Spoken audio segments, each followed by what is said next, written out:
Wow, man, it's hard to believe we're here again for Bible study. Remember, these Bible studies here are a little different because we're going to be applying the Word of God, and we're inviting people to come in who apply the Word of God daily. Man, we're excited. We've got Sister Breciara here with us today. Hey, Breciara, thank you for being with us tonight. Thank you for allowing me to be here with you. I appreciate it. Absolutely. So now tell us your name and where you're from, because I know you want to give a shout out for that. Well, my name is Breciara Mayberry, and I'm originally from Bridgeport, Connecticut, but I reside here in Raleigh, North Carolina. Okay. Yes. So now high school and all of that, was that done here, mainly here or there? Yes, it was mainly done here in North Carolina. Okay. So you're going to give your high school a shout out. I guess so. Garner High School, Garner Magnet High School, where I did my 4 years of high school. Shout out to you. No, I appreciate it. I've grown a lot through going through Garner High School, so shout out to you. All right, absolutely. So, what was that like? First of all, let's talk about the transition from Connecticut to North Carolina. It was actually really hard. It was probably one of the hardest things I've done, like in my teenage adult life, was moving from up north to the south. Because one, I didn't want to come for sure. And I was not really depressed. I don't speak those words over myself, but I was really sad for a long time. Wow. It took me a long time to come out of that sadness, because like I had friends, and then, my brothers and sisters still lived there, and it was just me and my younger brother and my parents. That's it. That was it.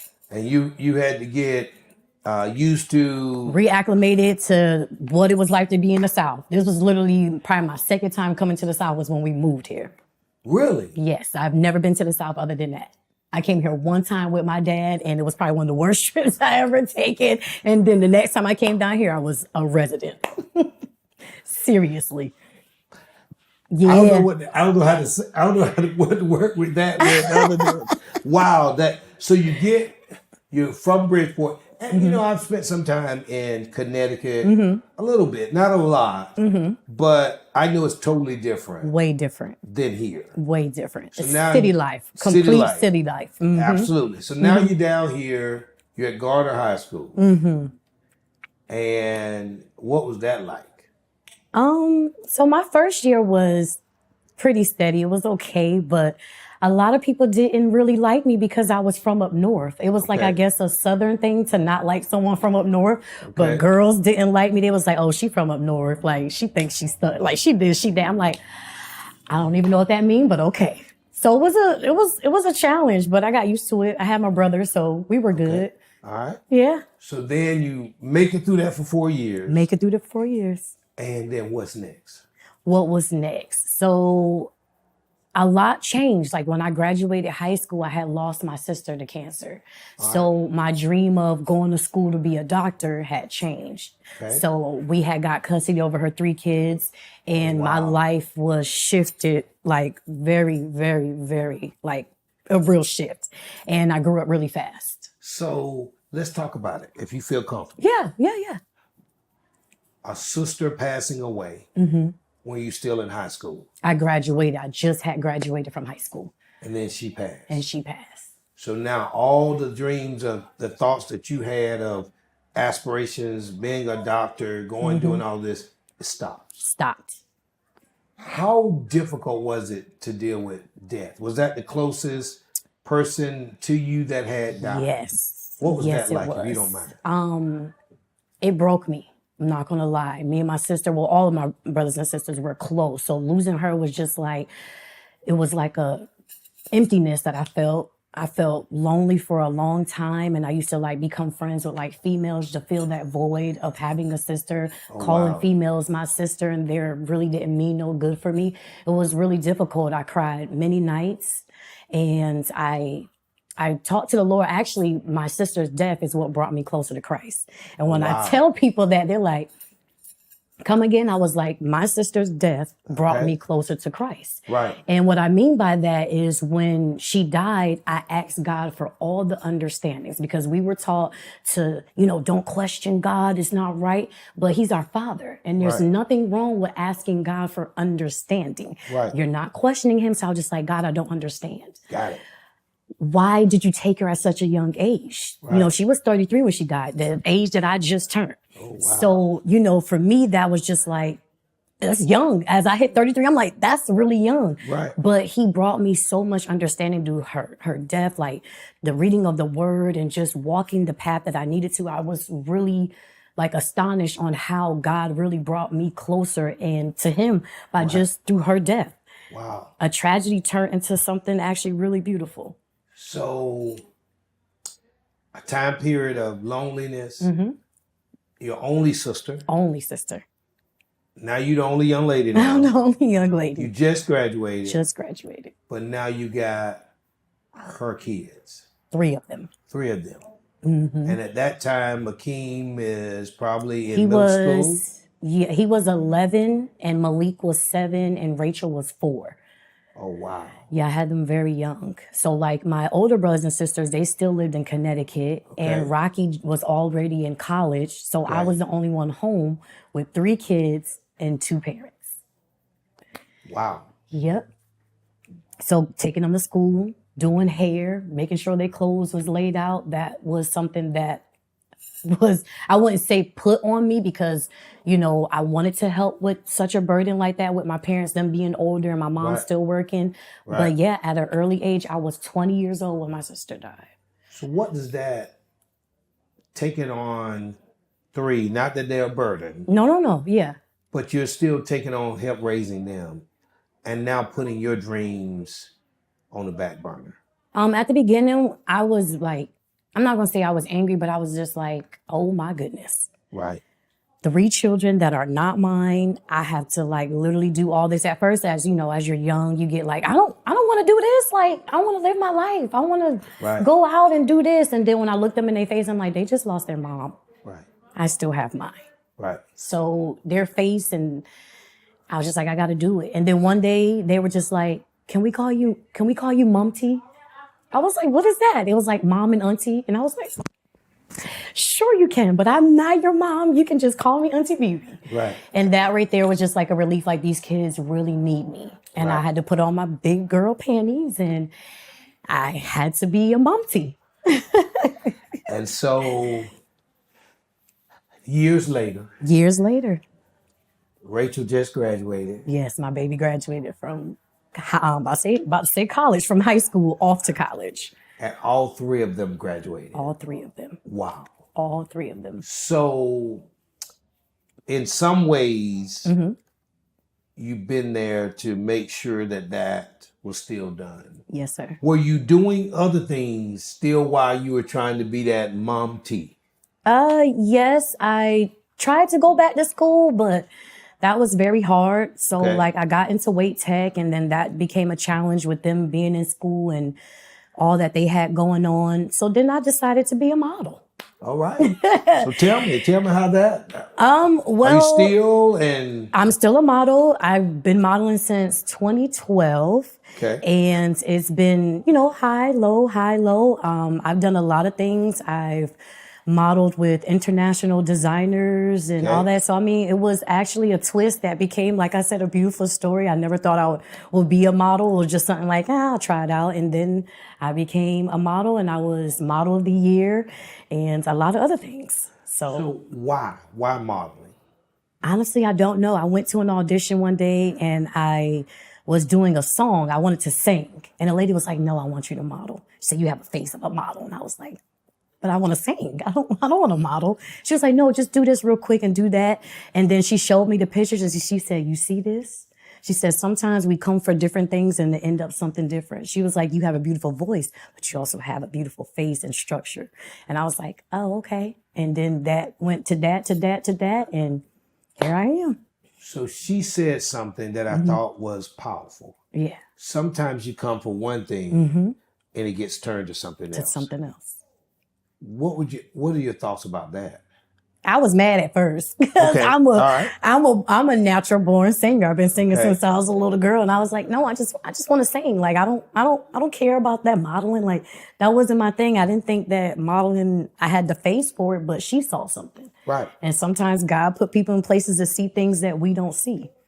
So I think then we always have to be alert for whatever God is doing next. Because we never know. Because we never know. Right. So that modeling has taken you all over the United States? All over the United States. Wow. And I actually have a trip to go back. One of the designers I work with, she's from Ghana, and she wants to bring me to her country. Oh, wow. Yeah. So I'm pretty excited about that. I have been to South Africa already, but you know, to I go know again. I know about that story. To go again is amazing. And to be paid to go is a whole different story. So Absolutely. Absolutely. So you've been modeling, you helped out with the kids. Helped out with the kids. What was work like? Work? I worked at Best Buy. Right. You're my person. Yeah. But look, don't tell Renee and others how often I was at Best Buy. I will not. Okay. That's sworn to secrecy. I know almost all those parties by name. Yes. First name. Yes. At Best Buy. At Best Buy. I worked managers and all. And managers and all. Absolutely. They were like, you know him? I said, That's my pastor. Yeah. So, I hope Renee is not watching this. Let's move on to something else. But how was that? How was Best Buy? How was the workforce in general? It was retail. It was retail. It was retail. And when I first started there, people were just like, I don't think she's going to work out. She's a pretty face and she's just here. And I'm like, okay, that's what y'all think of me. And then I blew them out the water. And I passed people who were there longer than me because one thing you're never going to do is tell me that I can't do something and I'm not going to make it somewhere. Oh, wow. Yeah. Where did you get that from? My mama. Okay. And the Lord's, of course, but my mama. So don't tell you that you can't do something. Uh-huh. And then you gonna, if you put you down and say you're only gonna do this. Oh, I'm gonna show you. You're gonna rise above that. Oh, always. Why is that important, you think, for you? One, as a Black female in the United States, we are definitely the most that is looked down upon. You know, I'm Black and I'm also a female. Right. So we're always just thrown somewhere. I'm like, oh, just put her there. Just put her at customer service. Let her be a greeter. I'm like, no, I have intellect. So then I started working on phones, and doing stuff like that. But as a Black woman in America, we always get shut down. So I always feel like I always have to be on top. I always have to succeed harder than anybody else. But that's also a challenge within myself because I like to prove that, Kyra, you can do this. Right. When someone tell you no, that's just what it is. God always says yes. And if a door's shut, He's going to open another one. Wow. So are you still at Best Buy?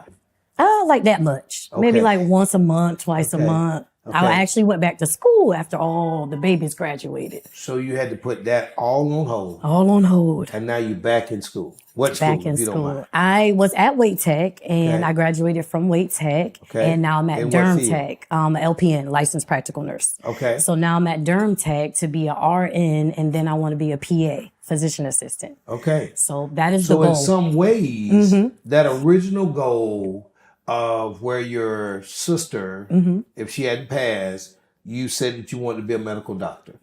Now being a PA parallels that anyway. Yeah, it's in there. It's in Yeah. between. You know, it's not the same certifications, but borderline. Okay. Yeah. So now, can you talk about the fact that sometimes you just gotta wait? Whew.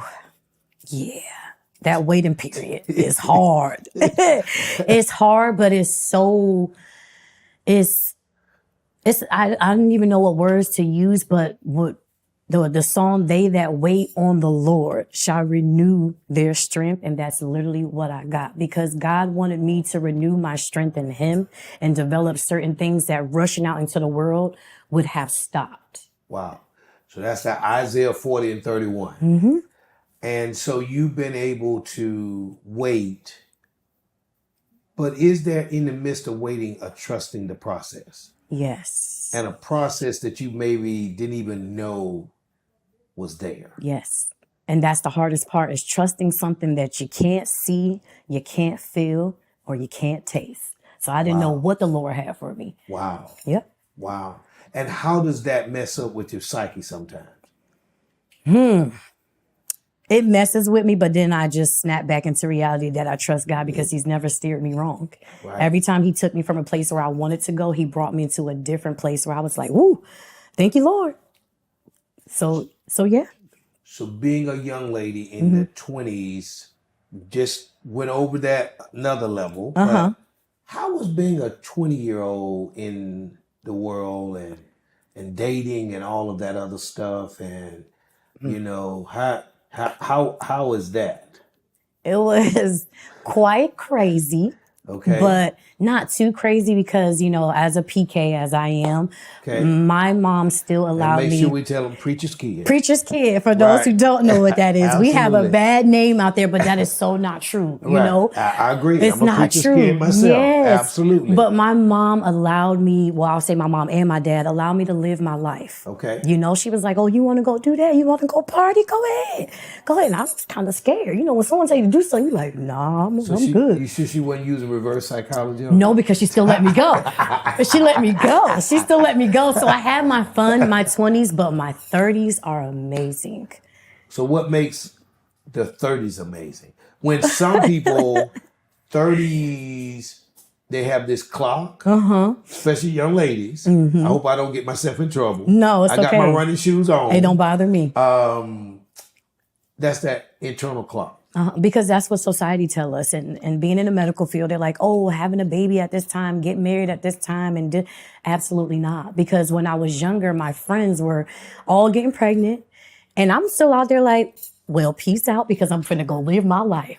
Right. Until this day, people were like, bro, I should have listened to you. I should have waited. I should have never. I'm like, well, your children are here. That's neither here or there. But I lived my 20s, and being smart in my 20s brought me to being smart in my 30s. So do you think Mom T helped in a way of seeing what raising kids was really about? Yes, because I became a mom before people knew what being a mom was that actually gave birth. Right. Like it was like these kids were full time in my presence. Right. Homework, lunch, dinner, all that. Right. Getting in trouble in school, I had to be there. Right. So yes and no, I would say, because being in the word and trusting God that he's going to bring me and, to a path to meet the right man and have my children was also one of the reasons. But them 3 baby kids definitely played a factor. That's what I figured. They would help you. Played a factor, yes, indeed. That's what I was thinking, that they would help you to go, hey, you did what you want. You sure did what you want. Yes. Well, we'll go and cut, especially that middle one. Yes. Yeah, he might have given you. I didn't say him. I didn't put his name. He gave me a run for my money. Yeah. I was always at the school for him. Yeah. Always at the school for him. But we love him. We do. Absolutely. Like he's my own. Absolutely. Yes. So now you go through the 20s, and now you are more excited. When I saw a glow about your 30s. I'm excited about my 30s. Wow. So you're 30, over 30. I'm 33. I'm proud. Okay. I'm proud. Okay. Because I've been taught, you don't ever say a young lady. I know. Right. Not me. Right. You asked me, I'm going to tell you. Why's that? I mean, honestly, a lot has to do with just being able to make it to 30. A lot of people are not making it to 30. My sister died at 33, and I'm proud to say I made it to 33. And it's just a different type of glow and love that I have for myself, just growing, So I'm proud to be 33. So is it, you ever deal with this in the back of your mind? My sister was 33. I'm now 33. Does that play ever a part of in your psyche? Yes, it does. It does, because like before I turned 33, before I hit my 30s, like I was scared that I wasn't going to make it. Right. Like there was just those times where I'm like, dang, my sister died when she was 33. Like, am I going to make it to 33? Like, am I going to even make it to my 30s? It did. But at the same time, we just have different races. And I do believe her race was finished. Wow. And God wanted her to be home. And when I talked at the beginning on how her death brought me closer to Christ and I asked him for understanding, my sister wrote a letter that she was tired. Oh, wow. And she was really done with her race. And what people don't know, I think I spoke on this before, that when she was laying in her deathbed, her whole mind and her body changed. And she looked, and because she had stopped talking, like the cancer just totally just diminished her. And she looked across the bed and she said, Ma. And that was shocking to my mom because she wasn't talking. She was like, who is that man reaching out to me? And that right there was like, God comes back for his people. Wow. And it just reminds me that God is always there when we When we think he's not, he's there. there. And So not talking for a while. a long time. And then all of a sudden, Mom, who's that Who's man? that man? And she wasn't scared. It was like she had a smile on her face. And how much longer approximately was it that She went right. My mom held her hand as she took her last breath. Oh, wow. So those are some of the last words she said. Mm-hmm. Oh, wow. Mom, who is this man? Man. Now, you know I'm a preacher, so, you know, I'll... And it get me choked up every time because I'm just like, he comes back for his people. He do what he say he gonna do. Every time. Every time. And then there's a peace. And there's a peace. And a calmness. Mm-hmm. So now you're in your 30s. You're going for RN. RN. And from all of that, what have you learned from all of that? What lessons would you tell someone today? They've been delayed. Mm-hmm. They've had to delay their dreams. What are some of the things that you did? Could you speak? I know we're speaking to all, but especially the young ladies. Young ladies. The young ladies are the ones who have my heart because I love mentoring my young ladies. Okay. I would say, as I spoke to First Lady one time, it was one of her sermons she did, delayed but not denied. Delayed but not denied. You know, and sometimes a delay is good because you want to rush into certain things and you don't know what's ahead, but God knows what's ahead. Right. So he delays certain things to stop us from getting in a trap that we can't get ourselves out of. Oh, wow. So for me, it was delayed and it was delayed quite some time, but I learned a lot. I've got very educated. I got smart and I just learned the business of not necessarily of education, but the business of the world and how people move and operate. So that was for me was like, God delayed this, but I'm excelling in so many areas that I never thought I would excel in. Wow. So for me, just wait. If God is making you wait, please wait. Don't be afraid to wait. Don't be upset. I did get upset, but don't be afraid to wait because he knows best. Right. So I guess the main thing is don't push when you don't need to push. Exactly. Let's wait. Let's wait. Let's see what God has to say. Let's do the things that we want God to do and move forward from there. Yep. Let's not.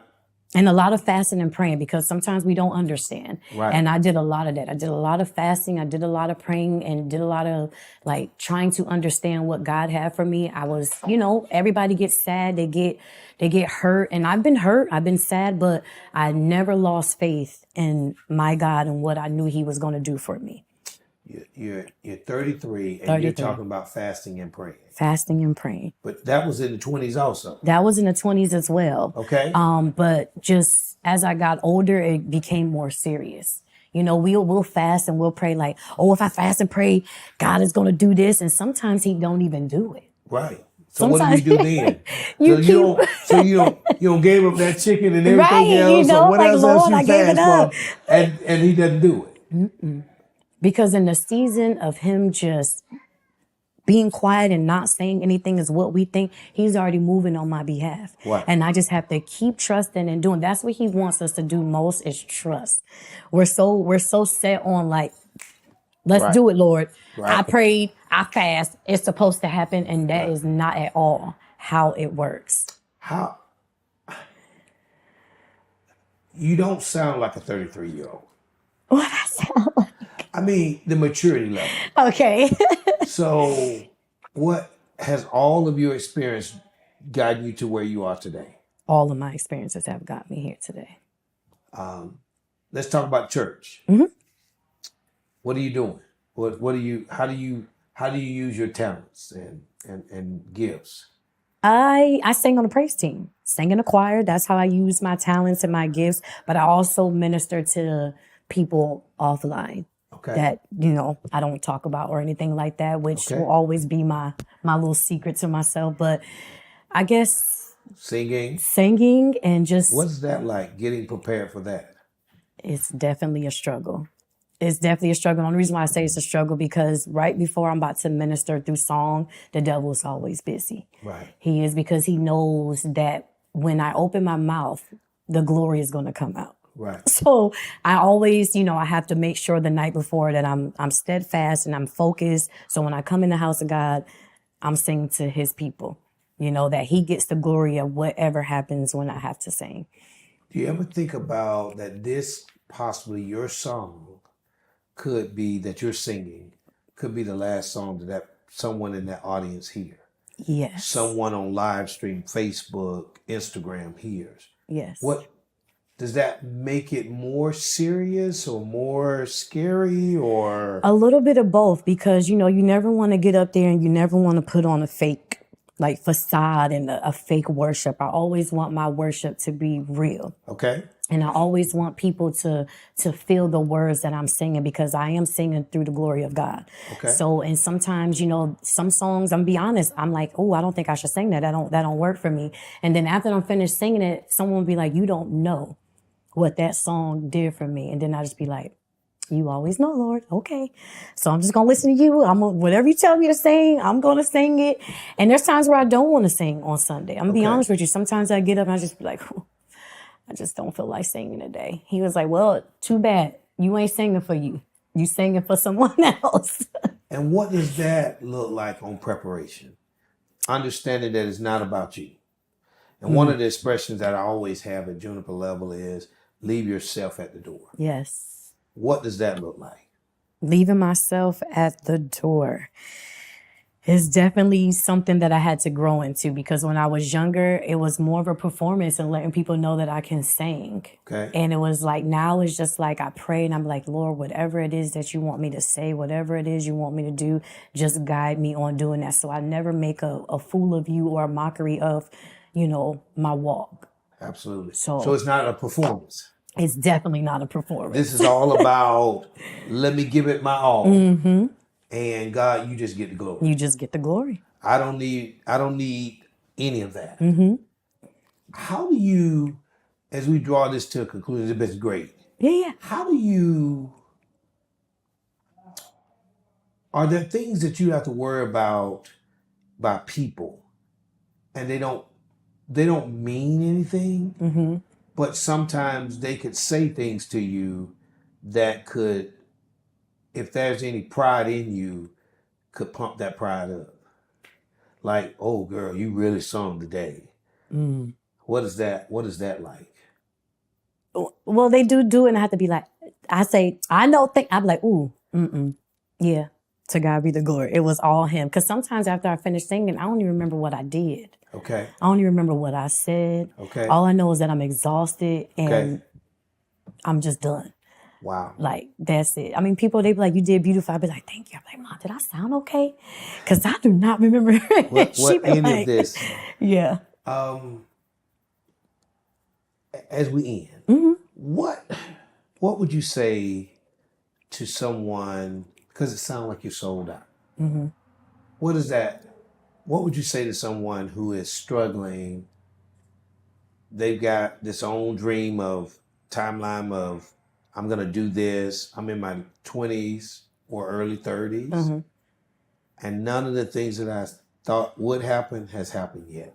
Well, how can we end off that? What would you say to them tonight? Just personally of what I've been through, I would just say, just honestly, the only thing is trust the process. Trust God. Know that He got you. And even if you go down the wrong path, He's going to redirect you back.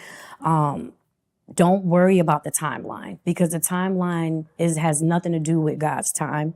Honestly, that's just it. Just trust the process. It's literally the hardest thing to do. But if you set aside the world and your timeline and you trust God's timeline, things will start to fall in place. And as long as you align the word with your life, He'll line everything up for you. You never have to look back because He's already back there. You never have to struggle about who's beside you because He's walking beside you. And when you're walking forward, He's already there making that path for you. So just worry about tunnel vision. Just go forth where God asks you to do. That's literally it. That's all I had to keep teaching myself, because the more I worried about what society say I should do or what the world keep putting on social media about what I should do, I have to be like, that's not what God wants for me. Because every time I turned away and did something else, it always failed. Wow. And God picked me back up. Wow. And put me right back where I belong. So you finally figured out now. Stop going out that way. You don't belong that way. Don't touch that doorknob. That's not yours.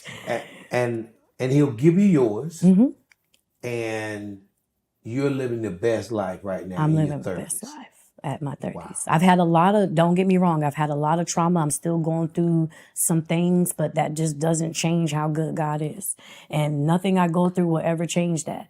Wow. And that's just something that I had to teach myself. No death, none of that. And even like my mom is my best friend. And Right. thoughts of her leaving this world one day, I just know her race was done. Right. Wow. I trust God. You just trust I God. just trust God. Well, wow, you all. Again, this has been another night of just trying to apply that word. And we've had Breciara here with us tonight. I look forward to seeing you soon. To God be the glory.